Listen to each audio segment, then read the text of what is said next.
जय श्री कृष्णा भक्तों, कैसे हो आप। आशा करता हूँ आप और आपके परिवार में सब खुश होंगे, स्वस्थ होंगे। आज की वीडियो में मैं आपको किसी को वश में करने का टोटका बताऊंगा, क्योंकि एक मित्र ने कमेंट में बोला था कि कोई अच्छा सा मंत्र तो आपने बहुत बताए, लेकिन कोई टोटका बताएं। भक्तों, मंत्र की साधना करना थोड़ी मेहनत होती है, लेकिन जो टोटके होते हैं इनमें इतनी मेहनत नहीं की जाती, लेकिन फिर भी इनका जो रिज़ल्ट देखने को मिलता है वो बड़ा ही सटीक मिलता है, बहुत ही अच्छा रिज़ल्ट मिलता है।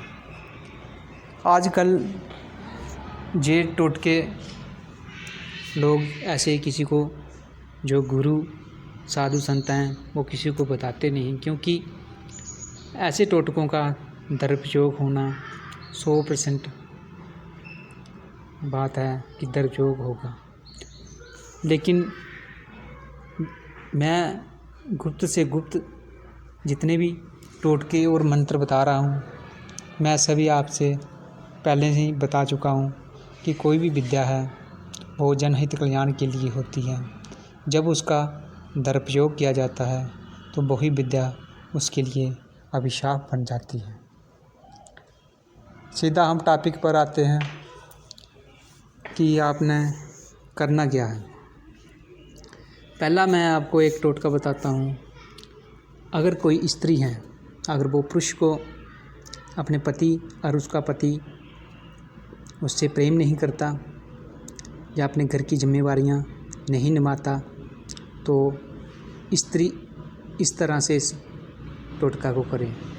किसी भी रविवार के दिन नहाते टाइम अपने बाएं अंग से, अपने बाएं ओर का जो अंग है, दाएं और बाएं में जो बहुत एक गूढ़ रहस्य है।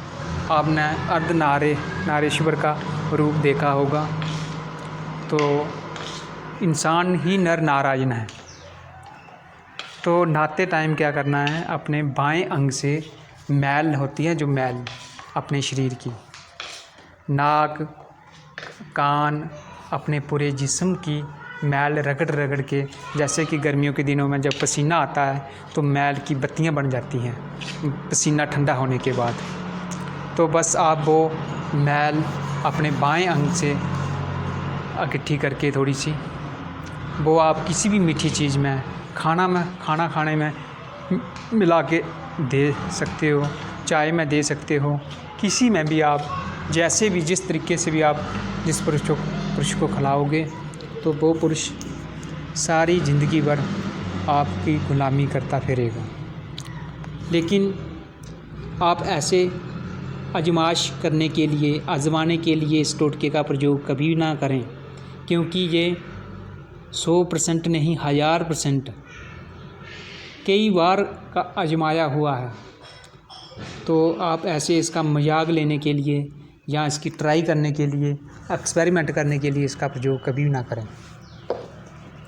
अगर आप ऐसा करोगे तो फिर बाद में खुद आपको पछताना पड़ेगा, क्योंकि इस टोटके से जब किसी को वश में किया जाता है तो वो कभी पीछा नहीं छोड़ता। आप सच में अगर अपने पति, अगर आपका प्रेम नहीं करता, पति से परेशान हैं, तो फिर आप इस टोटका को करें और अपना गृहस्थ जीवन आनंदमय बिताएं।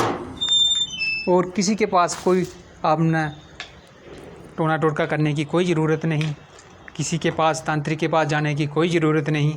सीधा आप चुपचाप इस टोटका को करें और अपना आनंदमय जीवन बिताएं। अगर कोई पुरुष है, उसकी पत्नी उसके कहने के अनुसार नहीं चलती है, तो अपना गृहस्थ आश्रम दुखमय बन चुका है, तो आप अपने दाहिने, जिसको सज्जा भी कहते हैं, राइट भी कहते हैं, अपने दाहिने अंग से अपनी मैल उतार कर किसी में भी मिलाकर अपनी पत्नी को खिला दें, सारी ज़िंदगी भर वो आपकी दासी बनकर रहेगी और आपके मन अनुसार ही चलेगी। ऐसे किसी लड़की लुड़की को नहीं खिला दें तो फिर वो कभी पीछा नहीं छोड़ेगी। तो फिर बाद में आप मत कहना कि आप गुरुजी आपने बताया था। तो ऐसे बहुत ऐसे केस हो जाते हैं, लोग ट्राइयाँ करते हैं, लेकिन ये ट्राई करने वाला कोई मामला नहीं है। ये 1000% और कई बार का आजमाया हुआ टोटका है, हम बहुतों को करवा चुके हैं।